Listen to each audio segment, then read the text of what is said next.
Writing at least one scary story now that it's like almost Halloween. Our next author is KJ Wells. She is a Rosemont MFA program student in poetry. Her poetry thesis, Gradually Then Suddenly, will be complete in December 2012. She's volunteered as a reader with Philadelphia Stories, fiction. You wrote for the contest, right? Yeah. Awesome. And she's also reading poetry for Ruthala Review. So please welcome KJ Wells.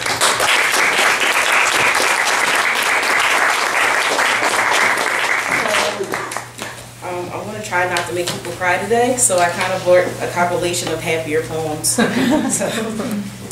This one is called Chronometrophobia, which is the fear of time, the fear of clocks.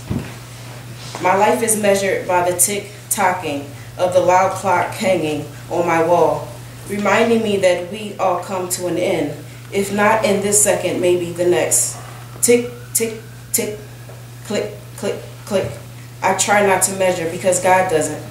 But how could my humanness fight with understanding his divinity? In a time where the Trinity is Drake, Beyonce, and Jay, we've all gone astray, putting poison into our ears, listening every day to a hopeless message of grief and pain, being primed and prepped for the hellish day where the Antichrist can say, look at me, come this way.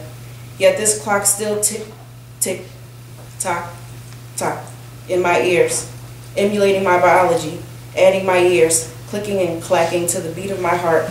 This clock's ticking sound makes my ovaries freeze and jump.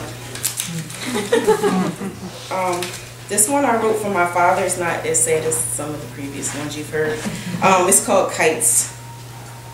A firm grip on the cross-shaped center is essential for flight. Check each edge for major tears and snags. Too many flaws and you'll never catch wind. Beginners should work in pairs. It's easier to stay airborne if someone else is holding the yarn. Holding the kite high, begin a pace jog. Running with the wind and your arm at full extension. The hardest part is staying afloat after letting go. This is also from my father. This one is called Pharmaceuticals. He was a pharmacist. In a little cubicle facing the front counter, I watch. He smiles at each customer as he fills their prescriptions, fills their yearnings for connection, fills their ears with joy. Pointing at me, he says, see how big my daughter's getting?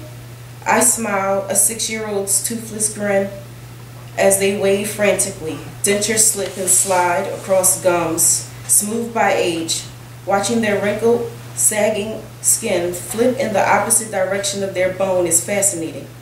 She's smart too. Come here, baby. My pigtails bounce with anticipation of being needed. Yes, Daddy, still smiling, but not fiddling with my dress.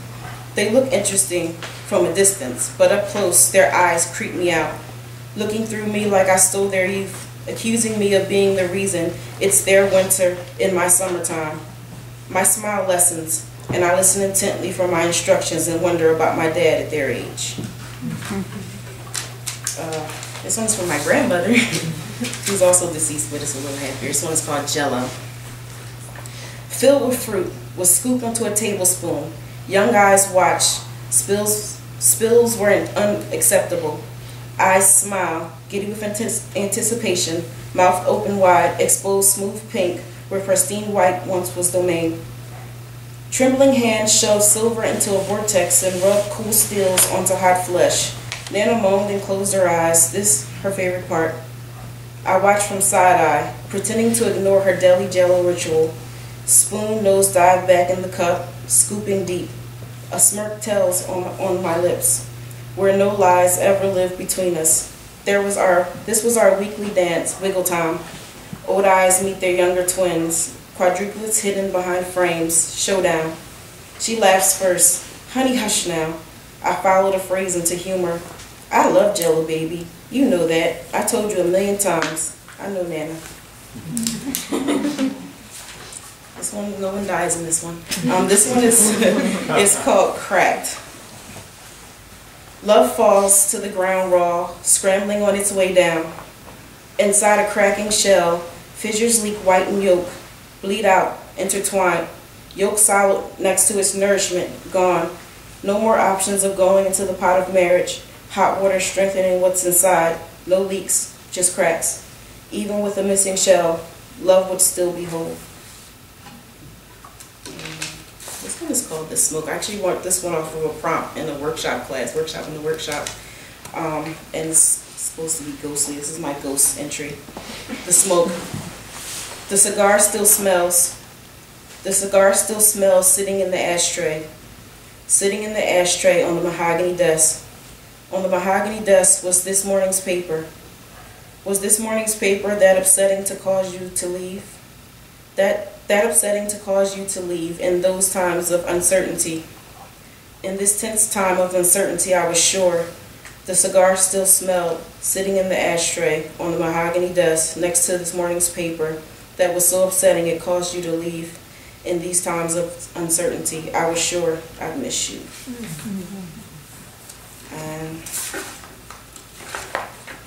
this is menopause. I'll probably have the most entries, but the shortest ones. This is menopause. Go to the store and pick up my cheesesteak. Don't forget the fried onions. My sister and I jogged through the November air. We handed her the greasy brown paper bag and smiled, leaving on coats in the air-conditioned house. She snatched the sandwich, opened it wide. Her eyes went wild. Gripping the steak, she swiped at the lamp. It flew from the end table, crashing to the floor. I know I told you to get fried onions. She kicked, knocking over the dog's water, sending him yelping towards the basement. Fried onions make the steak. The refrigerator door flung open. She yanked an onion from the top shelf, banged the pan onto the stove top, lit the burner, then dumped the inside of her steak into a pan. She chopped the onion in half, adding the whole other half to her steak.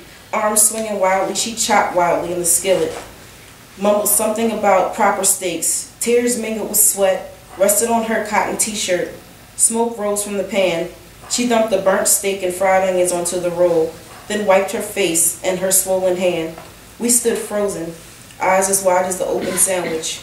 We eased in seats at kitchen table. She chewed perfectly fried onions and burnt steak without a sound. Got up to throw away the bag, side-eyeing the dog's water on the floor. She looked at us and laughed. Wasn't that funny?